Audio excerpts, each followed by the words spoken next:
एक डॉक्टर बड़ी ही तेजी से हॉस्पिटल में घुसा। उसे किसी एक्सीडेंट के मामले में तुरंत बुलाया गया था। अंदर घुसते ही उसने देखा कि जिस लड़के का एक्सीडेंट हुआ है उसके परिजन बड़ी बेसब्री से उसका इंतजार कर रहे हैं।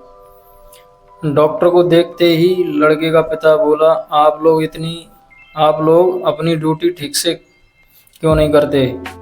आपने आने में इतनी देर क्यों लगा दी? अगर मेरे बेटे को कुछ हुआ तो इसके जिम्मेदार आप होंगे। डॉक्टर ने विनम्रता कहा, आई एम सॉरी, मैं हॉस्पिटल में नहीं था और कॉल कॉल आने के बाद जितना तेजी से हो सका मैं यहाँ आया हूँ। कृपया अब आप लोग शांत हो जाइए ताकि मैं इलाज कर सकूं। शांत हो जाइए।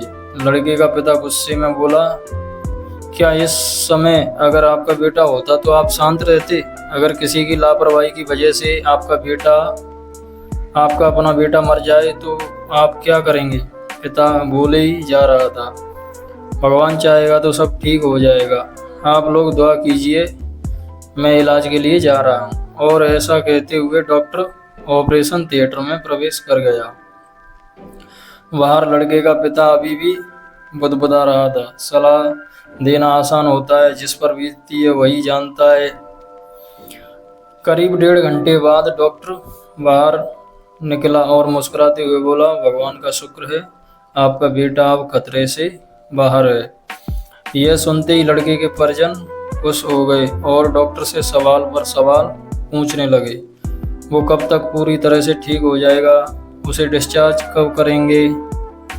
पर डॉक्टर जिस तेजी से आया था उसी तेजी से वापस जाने लगा और लोगों से अपने सवाल नर्स से पूछने को कहा। ये डॉक्टर इतना घमंडी क्यों है?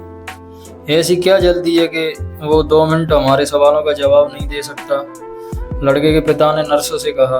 नर्स लगभग रुआंसी होती हुई बोली, आज सुबह डॉक्टर साहब के लड़के की एक भयानक एक्सीडेंट में मौत हो गई है और जब हमने उन्हें फ़ोन किया तब वे उसका अंतिम संस्कार करने जा रहे थे और बेचारे अब आपके बच्चे की जान बचाने के बाद अपने लाडले का अंतिम संस्कार करने के लिए वापस लौट रहे हैं।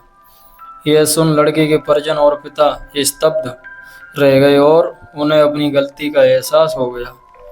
फ्रेंड्स, बहुत बार हम किसी सिचुएशन के बारे में अच्छी तरह जाने बिना ही उस पर रिएक्ट कर देते हैं, पर हमें चाहिए कि हम खुद पर नियंत्रण रखें और पूरी स्थिति को समझें बिना कोई नकारात्मक प्रतिक्रिया ना दें, वरना अनजाने में हम उसे ही ठेस पहुंचा सकते हैं जो हमारा ही भला सोच रहा है।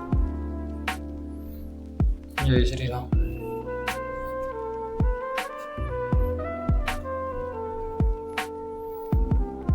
दोस्तों, कहानी अच्छी लगी हो तो वीडियो को लाइक करें, चैनल को सब्सक्राइब करें और कमेंट भी करें।